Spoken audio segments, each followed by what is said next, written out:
Hola, buenos días. Espero estén bien, que hayan tenido un bonito fin de semana. Y pues esta semana vamos a terminar el bloque 3. Pues ya la contingencia se alargó y nos tocó terminarla de esta manera. Y el tema que nos falta es integrales de funciones vectoriales sobre superficies, más ver qué pasa con la orientación de las superficies. Ok, entonces hoy nos vamos a concentrar en las integrales de funciones vectoriales, de campos vectoriales sobre superficies. Este tipo de integrales también se llaman integrales de flujo, las pueden encontrar quizás en algún libro así. Y precisamente están motivadas por el flujo, o sea, bueno, por campos vectoriales que representan un flujo, puede ser un flujo de calor, un fluido que se está moviendo, o cualquier otro flujo que se les ocurre. Y lo que nos interesa saber es cuánto de ese flujo está atravesando una superficie. Entonces vamos a escribir con más cuidado este ejemplo, que es la motivación para este tipo de integrales y que nos va a llevar a la definición formal de una integral de una función vectorial sobre una superficie parametrizada. Muy bien. Entonces supongamos que tenemos una función f mayúscula definida en una región de R3 con codominio R3 continua, la cual representa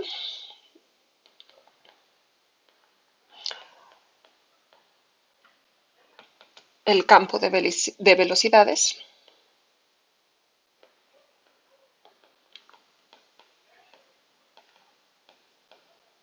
de un fluido. ¿Sí? Es decir, si tenemos un punto U minúscula en U mayúscula, pues f de U, que va a ser un vectorcito en R3, nos va a decir hacia dónde y en qué velocidad, y a qué velocidad se está moviendo instantáneamente ese punto, ¿no? Entonces, la velocidad instantánea en el punto U, ¿sí? Entonces, este representa la velocidad instantánea del fluido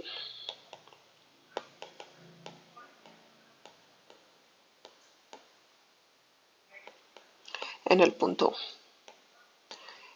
Noten que al ser un vector, perdón, en el punto, sí, noten que al ser un vector, pues tenemos como la dirección y la rapidez, ¿no? La rapidez es la norma de f de u y f de u pues nos dice hacia dónde se está moviendo. Ok, y supongamos que tenemos una superficie parametrizada que vive en mi región U, donde está definido mi campo vectorial, ¿sí? Entonces, esta es una superficie parametrizada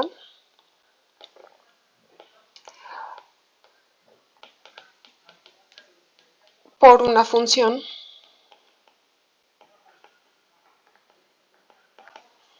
phi, que pues como siempre le pedimos que sea de clase C1. De hecho, bueno, hoy va a aparecer una condición extra, no necesaria para la definición ya de una integral de un campo vectorial sobre una superficie, pero sí para ciertos casos particulares. Ok, y lo que nos interesa calcular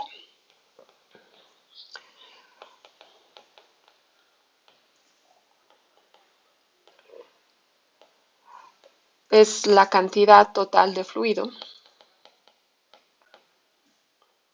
bueno, la cantidad no total, la cantidad de fluido que atraviesa S en un instante, ¿sí? Digamos, un instante de tiempo t, ¿sí? Entonces voy a poner así un dibujito para ejemplificar qué es lo que estoy diciendo. A ver, me salió muy grande la... Ahí está. Ok, imagínense que este diagrama representa a mi campo vectorial F. Y supongamos que por ahí yo tengo una superficie, la voy a dibujar como por aquí, una superficie. Esta de aquí va a ser S. Y déjenme colorearlo un poco para que se entienda. Esta es la superficie. ¿Sí? Y a mí me interesa calcular cuánto fluido en un instante de tiempo está atravesando. ¿Sí? Sé que en este punto, ahí está muy grande, en este punto, por ejemplo, el fluido se mueve en esta dirección, ¿sí? En este punto el fluido se mueve en esta dirección, tal como lo está indicando el campo que está dibujado allá.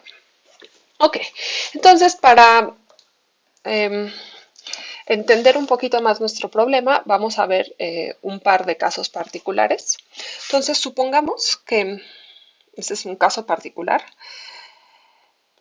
que el fluido, el campo, está dado por la función f de x, y, z igual a 1, 0, 0. ¿Sí? Es un campo de velocidades constante y aquí lo tengo representado. Ok, muy bien. ¿Qué pasa si mi superficie es paralela al, al, al flujo? Es decir, si mi superficie está representada, por ejemplo, por un plano, aquí que va paralelo al vector 1, 0, 0, que es el vector constante que determina este campo vectorial. Pues entonces, el fluido no está atravesando la superficie, ¿sí? Entonces aquí la cantidad que atraviesa, la cantidad de fluido que atraviesa es 0, ¿sí? ¿Y qué pasa si ay, perdón, no quería, este de acá. Ay, déjenme, página nueva. Aquí está. ¿Qué pasa si la superficie es perpendicular al vector 1, 0, 0? Es decir, por ejemplo, que sea un plano aquí perpendicular al flujo que estoy teniendo aquí. En este caso, pues la cantidad de fluido que atraviesa mi plano es máxima, ¿no? Es en un instante de tiempo tendríamos que atraviesa la norma de 1 por el área de mi superficie. Bueno, este cálculo lo hice ahorita así muy rápidamente, pero ahorita que veamos cómo hacer el cálculo en un caso más general, van a ver por qué. Es claro que justo esa es la cantidad de fluido que está atravesando, ¿sí? La norma del vector f por el área de la superficie. Ok, y conforme se vaya inclinando el plano, pues va a haber un flujo, digamos, intermedio entre nada y el máximo total, ¿sí? Muy bien. Ok, entonces espero que con estos dos ejemplos haya como quedado claro cuál es el problema y vamos a tratar de resolverlo en un contexto pues más general. Para ello vamos a necesitar un par de recordatorios muy simples. El primero es un recordatorio en general en realidad, perdón, de geometría analítica. Entonces, pues consideremos dos vectores U y B en Rn. Bueno, estamos en R3, pero esto que voy a decir es válido en Rn. Y bueno, tenemos dos vectores U y B. Entonces se define el ángulo θ formado por U y B. Lo definimos a través de su coseno, es decir, el coseno de θ va a ser U, que multiplica producto punto con B, entre la norma de U por la norma de B. ¿Sí?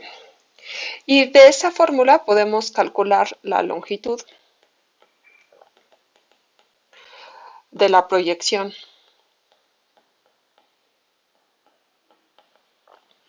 de U sobre B,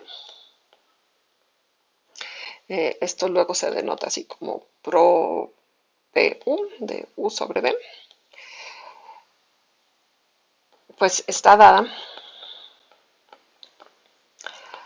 ¿Por qué?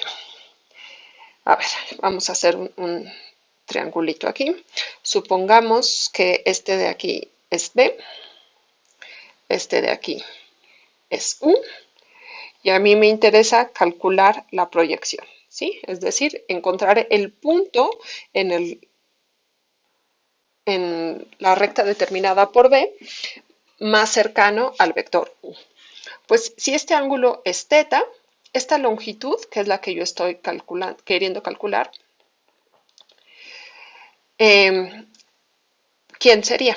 Pues esta de aquí debería ser, eh, tengo aquí θ, entonces el coseno de θ es esta longitud entre la norma de U. Por lo tanto, esta longitud que estoy buscando va a ser el coseno de θ que multiplica a la norma de U. ¿Sí?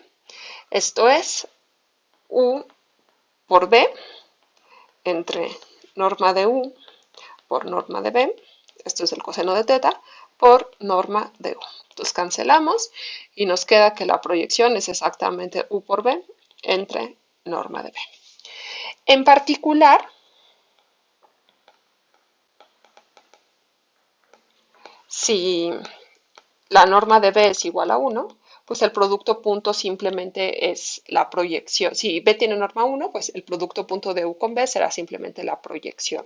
¿Sí? Entonces, en este caso, la proyección de U sobre B es simplemente U por B. Muy bien, este es el primer recordatorio. El segundo recordatorio es nada más una definición. Si tenemos una parametrización de una superficie,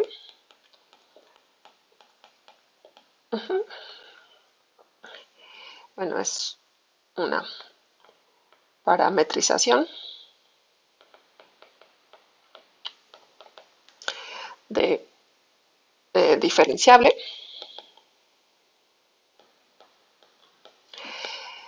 Diremos que es regular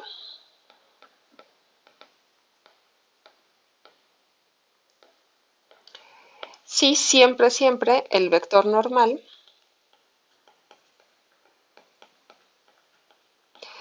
es distinto de 0. Y esto pues garantiza que la superficie no tenga picos, aunque hay superficies que no son regulares y no tienen picos, ¿no? Muy bien. Ok, entonces regresamos a nuestro problema y vamos a suponer, como habíamos dicho inicialmente, que tenemos esta función continua, que es el campo de velocidades, y tenemos nuestra superficie parametrizada.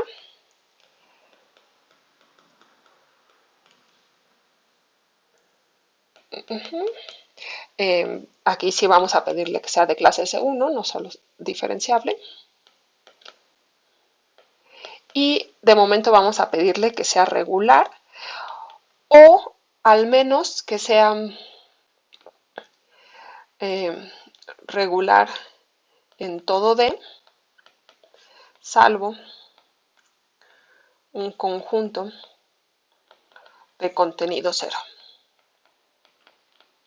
Ahorita van a ver por qué esto es necesario de alguna manera. Ok, entonces, para cada punto de omega en D, vamos a definir como n de omega el vector normal a la superficie, pero renormalizado. Es decir, va a ser el vector normal como lo conocemos.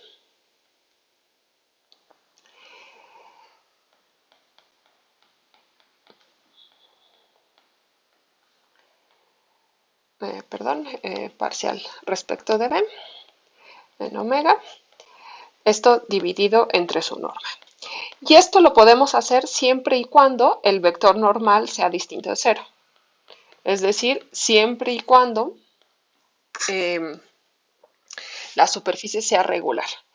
Y si le pedimos que sea regular en todo el dominio, salvo en un conjunto de contenido cero, pues este vector va a existir para aquellos puntos en los cuales el vector normal es distinto de cero. ¿Sí? No, no, no me complico mucho. Sí, pero de momento supongo que existe para todos. Y, y aquí lo tenemos. Ok, muy bien. Entonces, vamos a dar una partición P de mi dominio.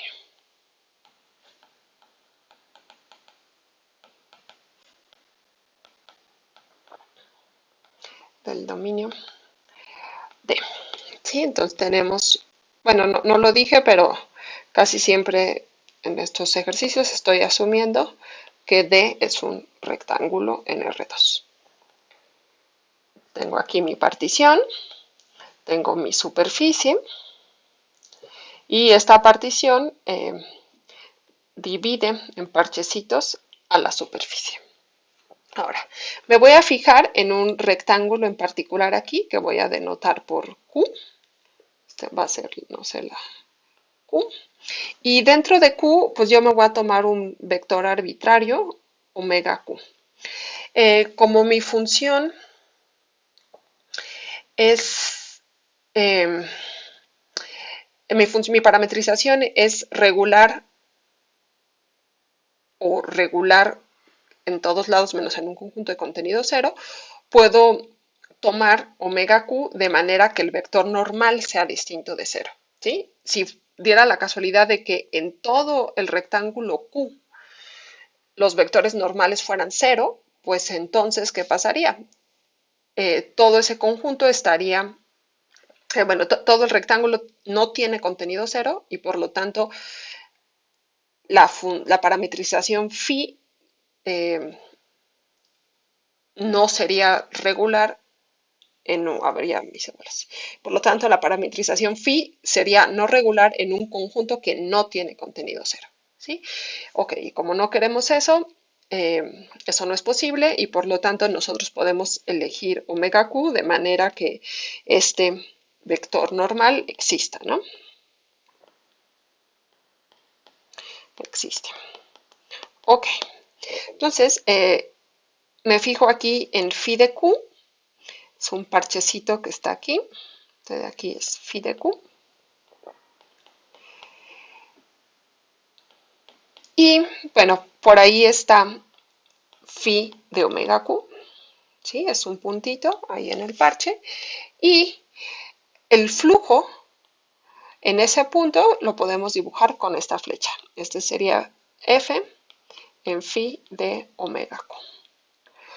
Por otro lado, el vector normal a la superficie ya parametrizado, perdón, renormalizado, lo voy a dibujar aquí. ¿Sí? Este sería n omega q.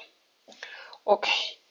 Eso quiere decir que si la partición es muy pequeña, pues en un instante de tiempo, la cantidad de flujo que está atravesando la superficie va a ser muy parecida a el volumen de esta especie de paralelepípedo que tiene base, digamos, el parche phi de q y el otro lado está formado o determinado por el vector f de phi de q, ¿sí? Es decir, este de aquí. Ahora, les digo, es una especie de paralelepípedo porque la base no necesariamente es, es un paralelogramo, ¿no? Es un parchecito que está aquí y puede tener bolitas, ¿no? Pero digamos que en un instante de tiempo t, la cantidad de flujo que atraviesa este parchecito en particular se parece mucho al volumen de este paralelepípedo, bueno, de esta especie de paralelepípedo. Ok, ahora, este paralelepípedo se parece mucho a uno que sí sea un paralelepípedo de verdad, es decir, a uno que tenga como base el paralelogramo formado por los vectores los vectores formados por phi. Bueno, a ver, supongamos que, vamos a hacerlo en otro lado, supongamos que el rectángulo Q tiene lados, el segmento UI menos 1, UI y BJ menos 1, BJ. ¿Sí? Y consideremos los vectores phi de U y BJ menos 1 menos phi de UI menos 1, BJ y phi de UI menos 1, BJ menos phi de UI menos 1, BJ menos 1. A ver, ¿quiénes son estos? Tenemos nuestro parchecito, este ya es un zoom y aquí nada más estamos considerando phi de Q, ¿sí? Entonces supongamos que este de aquí es phi de U y menos 1, BJ menos 1. Este de aquí es phi de U y BJ menos 1. Entonces el primer vector es este de aquí, ¿sí? Y ahora supongamos que por acá atrásito está el phi de VI, perdón, phi de UI menos 1, VI. Entonces este vector es este de acá, ¿sí? Y como ya habíamos hecho en otras ocasiones, el área de este parchecito se parece mucho al área del paralelogramo formado por estos dos vectores, que es este que yo dibujo acá. Entonces, sea PQ el paralelogramo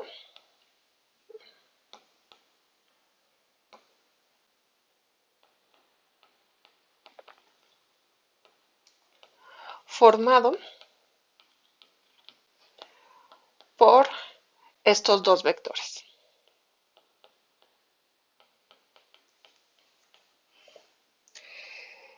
Entonces, esto quiere decir que, bueno, el volumen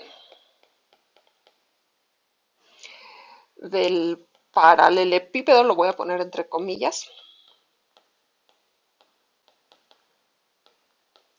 el paralelepípedo chistosito, el que tenía como base el parche y altura, y este que teníamos aquí, este de aquí, el paralelepípedo buscado, digamos, es decir, el determinado por phi de Q y f de omega Q, f de phi de omega Q, se parece mucho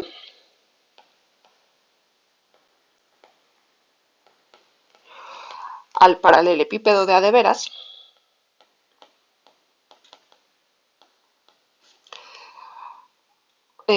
con base P sub Q y generado por f de phi sub f de omega sub Q. Ok, ¿sí? El cual tiene volumen,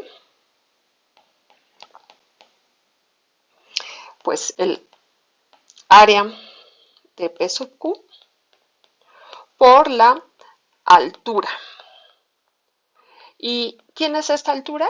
Pues vamos a hacer un diagramita. Tenemos aquí nuestro paralelepípedo.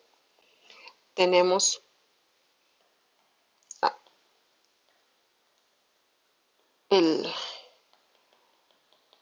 bueno, esta es la dirección, por ahí está el phi de omega Q. Entonces, este de aquí es f de phi de omega Q. Ok. Entonces, la altura, pues evidentemente es esta distancia que está aquí, ¿sí? ¿Cómo calculamos esa distancia? Pues nos acordamos que para este punto que yo tengo aquí, este de aquí es phi de omega q, existe el vector normal unitario. Lo voy a pintar acá en rosita. ¿Sí? A ver, déjenme, muevo esto porque no tengo espacio para trabajar. ¿Sí? Entonces, supónganse que el vector normal unitario es este de aquí. Este es n de omega sub q. Entonces, ¿cuál es la altura que estamos buscando? Pues es precisamente la proyección de este vector en el vector normal unitario. Entonces, esta de aquí es la altura. ¿Y cómo habíamos dicho que se calculaba esa proyección? Pues es exactamente como el vector normal ya es unitario, esto simplemente es f de phi de omega q por producto punto n omega q. ¿Sí? Ok. Entonces, eso implica que, voy a ponerlo aquí, el volumen de este paralelepípedo, el volumen de este paralelepípedo es igual al área de la base, es decir, al área del paralelogramo P sub Q, acuérdense, este es P sub Q, por la altura, que es F de phi omega Q, producto punto, el vector normal unitario. Ok, muy bien. Bueno, estos son cálculos que hemos hecho y lo que nos falta recordar es que este de aquí, el área del paralelogramo, digamos, determinado por el parchecito, se parece mucho, esto ya lo hemos hecho varias veces, a la norma del vector normal, ¿sí? Por, bueno, lo voy a poner aquí, al vector, como la función phi es de clase C1, la podemos evaluar en cualquier punto, en particular en omega q.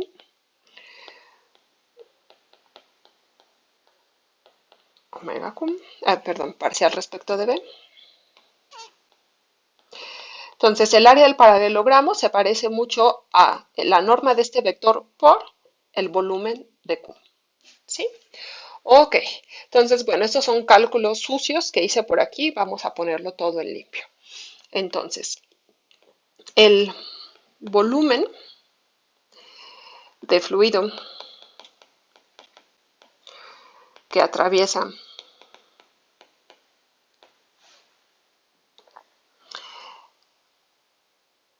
la superficie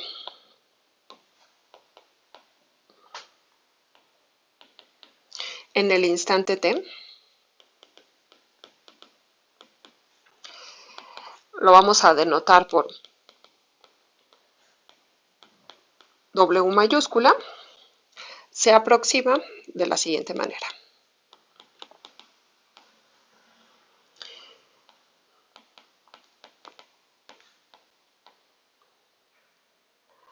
Ok, entonces W pues va a ser más o menos la suma sobre todos los subrectángulos de la partición original que yo di de los volúmenes de estos paralelepípedos chistosos que habíamos dicho aquí, ¿sí?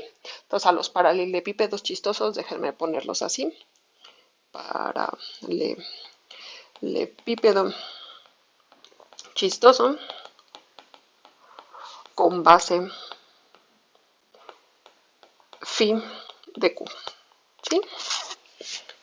Y altura, bueno, y con base phi de q y generado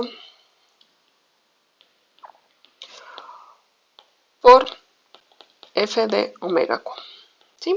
Entonces, la suma de, bueno, aquí me faltó ponerle el volumen de los paralelepípedos chistosos. Ok, pero esos paralelepípedos chistosos se parecen mucho, su volumen se parece mucho a los paralelepípedos de a de veras, que eran estos de aquí, los que tenían base el paralelogramo P de Q y generado por el vector f de phi de omega q. Ok, ¿y estos qué volumen tenían? Estos de aquí ya habíamos dicho, pues es el área de pi de q por esta altura, ¿sí?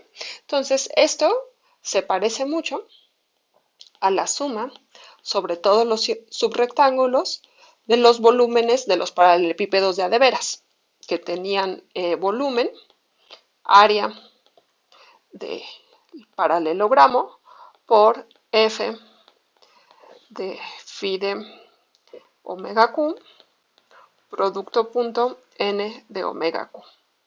Les recuerdo nuevamente, esta de aquí es la altura, esta es la altura, y esta, digamos, es el área de la base. Ok, entonces este es el producto punto, y este es un producto escalar. O sea, es el producto de un escalar por otro escalar de escalares. Ok, y ahora, habíamos dicho que el área del paralelogramo P sub Q se parece mucho a la norma de cualquier punto en el rectángulo Q, en particular del punto omega sub Q, la norma, perdón, del vector normal en ese punto por el volumen de Q por este valor que representaba la altura.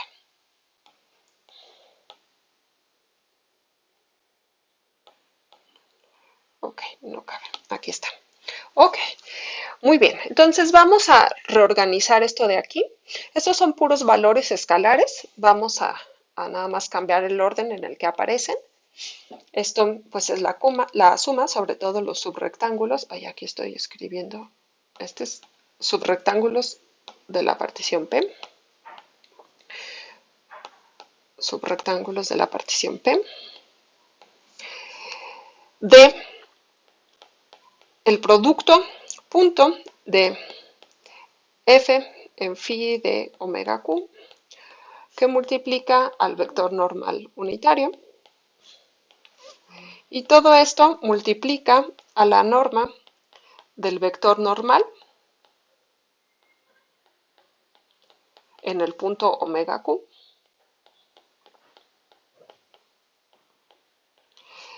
por el volumen de q. Ok. Y ahora nos acordamos quién es el vector normal unitario. El vector normal unitario es el vector normal entre su norma. Entonces esto es la suma sobre todos los rectángulos de la partición de f en fin de omega q que multiplica al vector normal dividido entre su norma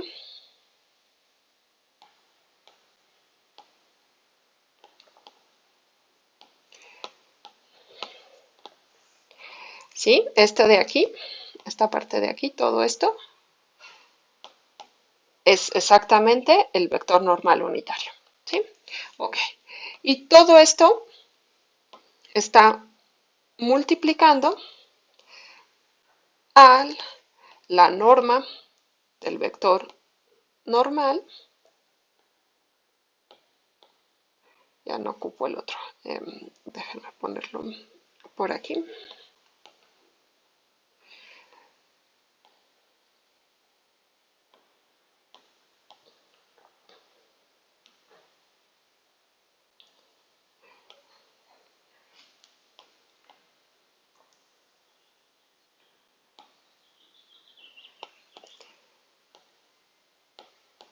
Ahí está, que multiplica, ya no va a caber aquí, al volumen de Q. Muy bien. Ok. Y me faltó aquí cerrar un corchete. Ay, se va a ver feo, pero bueno, aquí está el corchete cerrado. Ahora, este producto punto deja salir escalares, entonces uno entre la norma del vector normal lo podemos sacar y cancelarlo con este de aquí. Aquí se quedó esto sin borrar. Y al momento de que lo cancelamos, pues nos queda una expresión bastante más simple. La voy a copiar de este lado. Esto es igual a la suma, sobre todo los subrectángulos de la partición, de f en phi de omega q, producto punto, el vector normal,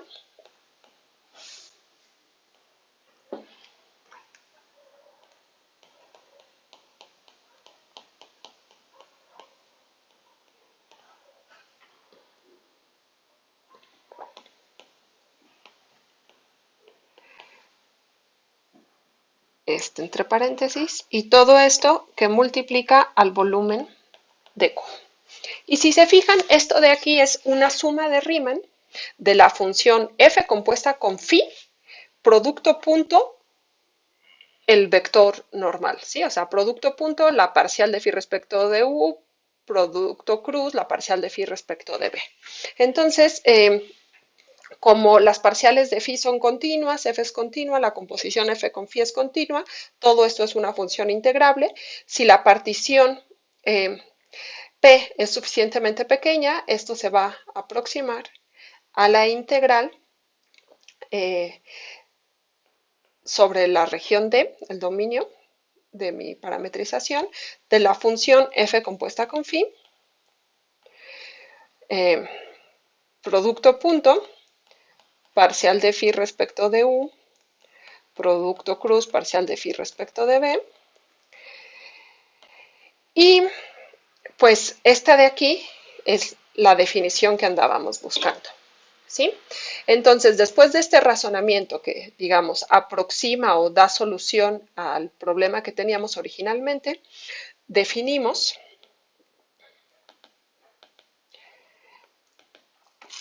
la integral de una función vectorial sobre una superficie parametrizada a través de esta fórmula.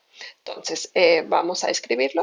Sea f definida en una región U de R3 en R3 continua,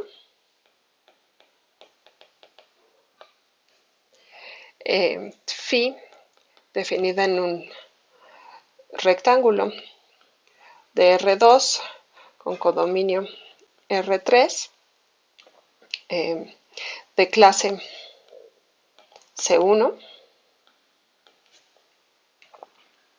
y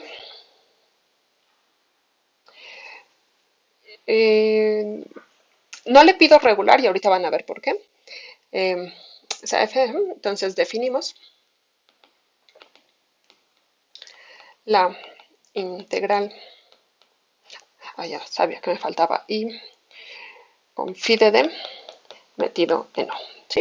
Entonces definimos la integral de f sobre la superficie phi de d como se va a denotar así, f punto de s, ¿sí? Integral de superficie, y va a ser la integral sobre mi región D de la función f compuesta con phi, producto punto, el vector normal.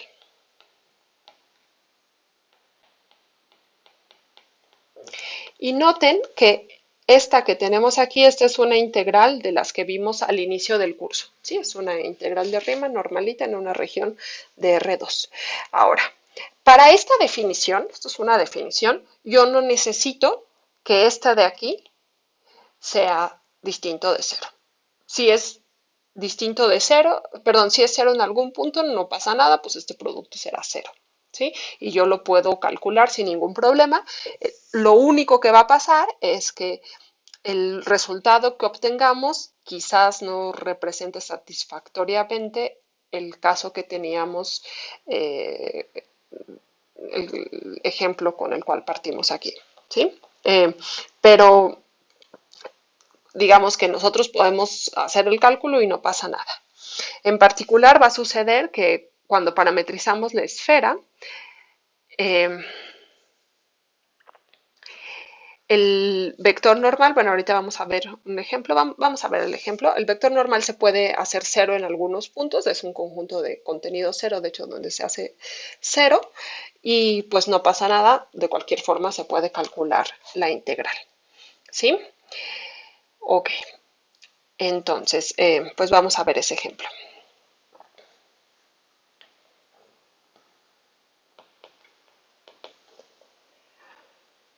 Ok, entonces consideremos la esfera.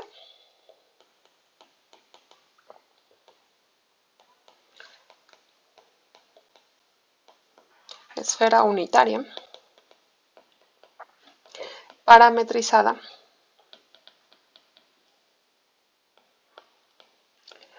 por la función phi con codominio con dominio 0,2pi, cruz 0pi y codominio R3, donde phi pues va a estar dada como siempre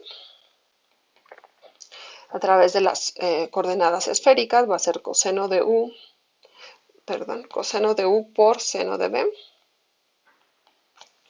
seno de u por seno de b, coma, coseno de b. Creo que este ejemplo no lo he hecho, entonces déjenme desarrollar quién sería la parcial de phi respecto de u, la parcial de phi respecto de b y el producto cruz, es decir, el vector normal.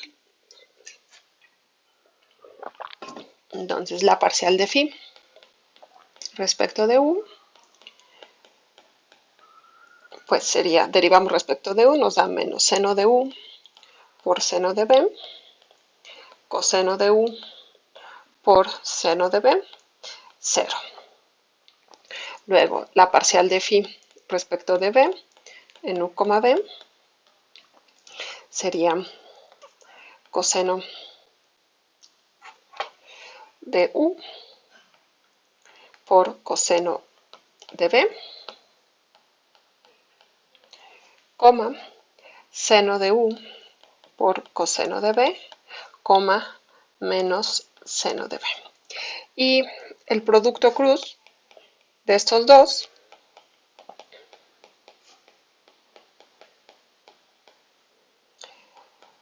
pues está dado por,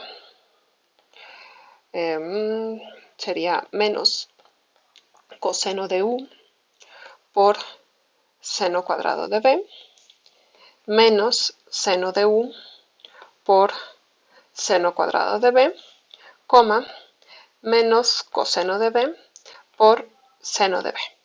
Y noten que en todas las coordenadas hay un menos seno de b multiplicando, entonces lo podemos sacar y nos queda menos seno de b que multiplica a coseno de u por seno de b, seno de u por seno de b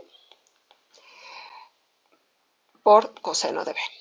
Y esta expresión es precisamente phi de u, b. Entonces, el vector normal es exactamente menos seno de b que multiplica a phi de u, b. Entonces, noten que phi de u, b nunca es cero, pero seno de b sí puede ser cero, en particular es cero cuando, más bien, es cero, sí, solo si b es igual a cero o b es igual a pi, que es el rango en el cual se mueve esa variable.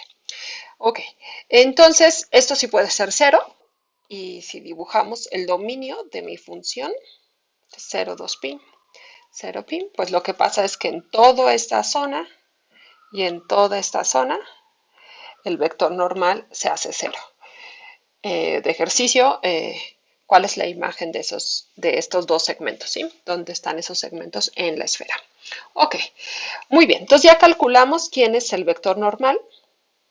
Es este de aquí. Y ahora supongamos que tenemos la función f de R3 en R3, dada por f de x, y, z, igual a x, y, z. Es decir, es la función identidad. Entonces la pregunta, ¿quién sería la integral de flujo, integral de superficie de una función vectorial de la función f sobre la esfera parametrizada por phi. Pues aplicamos la formulita. Esto sería la integral sobre mi dominio de f compuesta con phi, producto punto, el vector normal.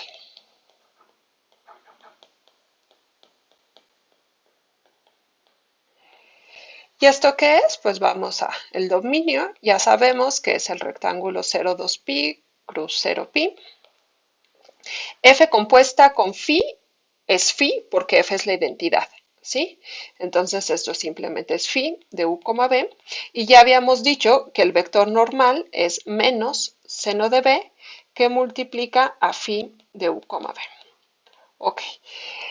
El menos seno de b puede salir, perdón, esto integrado respecto de u y luego respecto de b. Entonces el menos seno de b, que es un escalar, puede salir de este producto punto y nos quedaría menos seno de b que multiplica a phi de u, b, producto punto phi de u, b.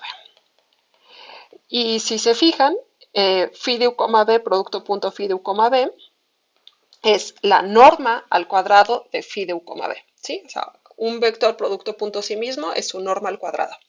Pero phi de u, b vive en la esfera unitaria. Entonces, esto es 1 al cuadrado, pues que es igual a 1. Entonces, la integral que estamos buscando se reduce a calcular la integral de 0 a pi, de 0 a 2pi, de menos seno de b, de u, de b. Y pues esto, cuando integramos respecto de u, esto es una función constante, entonces nos queda 2pi. Voy a sacar el menos también, entonces menos 2pi, la integral de 0 a pi, de seno de b. Y ahora tenemos que integrar respecto de b. Quizás me convenía dejar el menos adentro, pero no importa, pues esto es igual a 2pi coseno de b evaluado de pi a 0, que cuando hacemos el cálculo nos da menos 4pi. Ok, entonces este es el primer ejemplo de una integral de flujo. Hagamos una observación. ¿Qué pasa si la parametrización sí es regular? Entonces, observación. Si phi es regular, pues entonces el vector normal, n de omega, está definido para todos los puntos en el dominio, ¿sí? Entonces, en este caso, bueno, aquí estoy asumiendo que phi tiene dominio D metido en R2 y cae en una región U en R3. Entonces, esto implica que si tienen una función vectorial continua definida en U con codominio pues R3, entonces la integral de superficie que yo estoy buscando, por su definición, sería la integral sobre D de f compuesta con phi, producto punto, el vector normal unitario. Perdón, el vector normal. Pero, como la función es regular, la norma de todos estos vectores normales es distinto de 0 y por lo tanto yo puedo multiplicar y dividir entre la norma. Entonces me quedaría este producto punto y déjenme dividir aquí entre la norma de este de aquí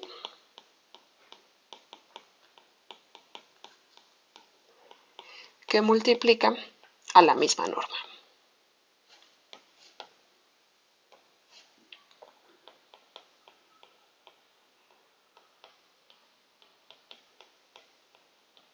Ok. Entonces, al hacer esta multiplicación, lo que hay que observar es que esto es igual a la integral sobre D de la función f compuesta con phi, que multiplica al vector normal en el punto phi de W. Y todo esto multiplica a la norma del vector, perdón, es producto punto del vector normal unitario que multiplica a la norma del vector normal.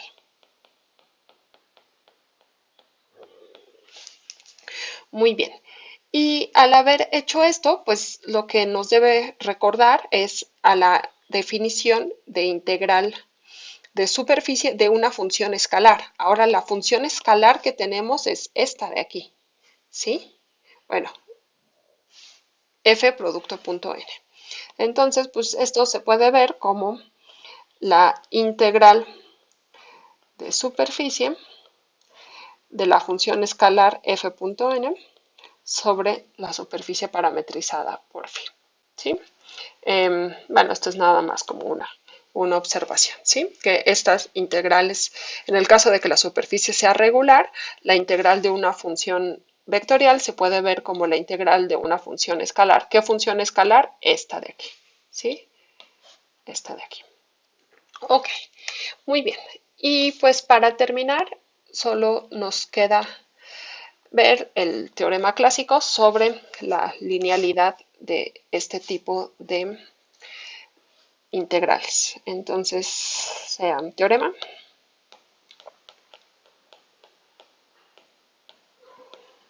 Sea phi, definida en un rectángulo de R2 con codominio R3 de clase C1. Luego sean G y F, funciones definidas en una región de R3 con codominio R3 continuas, tales que phi de D vive en el dominio de G y de F. Entonces, la integral de superficie de G más F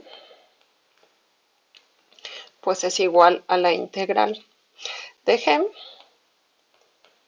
más la integral de F. Y 2, si tomamos cualquier escalar alfa, la integral de superficie va a ser igual a alfa veces la integral de la función f. Y esto para todo alfa en los reales. Entonces, pues la demostración es idéntica a todas las anteriores. La vez pasada les hice el de la suma, entonces esta vez les dejo la suma como ejercicio y les hago la parte 2. Entonces la parte 2 es muy sencilla, queremos calcular esta integral de superficie y la definición nos dice que esto es igual a la función alfa f compuesta con phi, producto punto, el vector normal. Esto integrando respecto de d. Pero el producto punto saca el escalar alfa y la integral saca alfa. Entonces esto nos queda alfa veces la integral sobre d de f compuesta con phi, producto punto, la parcial de phi respecto de u, producto cruz, la parcial de phi respecto, la parcial de phi respecto de b. Y esto es precisamente la definición de la integral de la función f sobre la superficie phi. Muy bien. Entonces, con esto acabamos por hoy. Hay un quiz. El quiz está relacionado con el ejemplo que vimos en la esfera, entonces tengan mucho cuidado al leerlo. Y en la siguiente clase vamos a hablar sobre orientación de superficies y ver qué hacen este tipo de integrales, las integrales de flujo y las integrales de funciones escalares, cuando cambiamos la orientación de una superficie. Muy bien, pues eso es todo por hoy. Espero que estén muy bien y aquí nos estamos viendo. Hasta luego.